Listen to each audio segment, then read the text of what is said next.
In this video, we talk about diffuse samples. Diffuse samples are actual GI bounce light in your scene, how the light interact within our scene. Without GI samples, we only see the effect of the direct lighting. When diffuse sample value is bigger than 0, camera rays hitting a diffuse surface fire indirect diffuse rays in random directions within a hemispherical spread. So if you take a look at this picture from Arnold's port page, as you can see, a camera ray is fired. When this ray hits a surface, indirect diffuse rays will be generated. As you increase your diffuse samples, you are increasing the number of indirect diffuse rays fired from those hit points, and by doing so, reducing indirect diffuse noise and getting a higher quality GI bounce. Now let's go over this concept quickly. The same scene we worked with in our previous lesson with some minor adjustments. I have turned off all the lights in the scene except for this key light from the left side, and this will help us to understand diffuse sampling a bit better.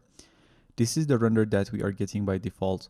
For this lesson, I'm not interested in textures or material reflections and just want to see a pure clay render. To achieve that, we can turn on debug shading mode in the IPR. Right click on it and make sure debug mode is set to diffuse, and now we see a clean clay render. Let's open our render settings. We have 3 camera samples and 2 samples for diffuse, specular, and transmission rays. Now let me decrease all the sample values to 1. If I run IPR, we are gonna have this noisy render. Now let me zero out my diffuse samples, and as you can see by looking at the IPR, we no longer see any indirect lighting or GI. Right now, we only can see the effect of the direct lighting. So if a light ray hits a surface directly, it will illuminate it, and for other surfaces, as there is no indirect lighting, they will be dark and pure black.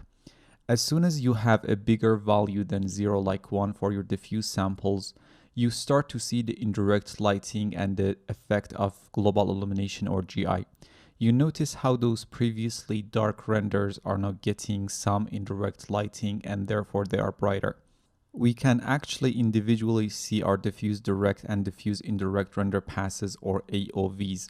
If you go to the render settings and AOVs tab and search for diffuse in the inactive AOVs and add diffuse direct and indirect to the active AOVs list, and if I run the IPR, we can take a look at our diffuse direct and indirect passes separately. So here is our diffuse direct, only the effect of direct lighting. You can see underneath the objects where no direct light can reach is black. And in the diffuse indirect pass, we can see the indirect lighting. And if I zero out the diffuse samples, you can see this AOV becomes completely black because there is no indirect diffuse rays introduced to the scene. And as soon as I increase the diffuse samples to 1, we start introducing a very noisy indirect lighting or indirect diffuse or global illumination. Now what we have is physically correct, and our only concern is how to improve the quality and reduce the indirect diffuse noise. We can do so by increasing the number of our diffuse samples. Now remember, it's possible to increase the diffuse sampling quality by increasing the camera samples, but that would affect everything else in the scene. So if we made sure the origin of the noise is GI diffuse, we can increase the number of our diffuse samples without affecting any other thing in the scene. So when we are increasing the number of diffuse samples, unlike camera samples, we are only increasing the quality of our indirect diffuse rays without affecting other ray types like camera, specular, transmission, or subsurface scattering. Let me increase diffuse samples from 1 to 6, and if I render the scene, the result would be like this. If you look closely, even though the render is very noisy still, the areas affected by the indirect rays are much cleaner. If you take a look at this area underneath this object, it is much cleaner compared to the previous render when we had 1 diffuse samples. In each and every scene, you need at least to have 3 or 4 camera samples to handle at least anti-aliasing. Additionally, you might have depth of field, motion blur as well, so let's cover that base by increasing our camera samples to at least 4. Now that we have our 4 camera samples, our diffuse samples are much bigger. In fact, it's 16 times bigger, because as we learned, the actual diffuse sample is diffuse sample squared multiplied by the camera sample squared. So 6 by 6 multiplied by 4 by 4, 36 by 16 equals 576 diffuse samples. Now that we have increased our camera samples, we can decrease diffuse samples to around 4, which gives us 256 samples. And that could be enough for most cases, but let's leave it at 6 for now. We still have some noise in some parts of our render, but they are definitely not caused by GI diffuse samples, and the reason for the current noise are the low value of direct light samples. We can check out the diffuse direct pass again, and this one contains the direct lighting of our scene, and you can see it's very noisy. So to remedy that, let's increase the samples for the lights that we have in the scene to about 5 and wait for the IPR.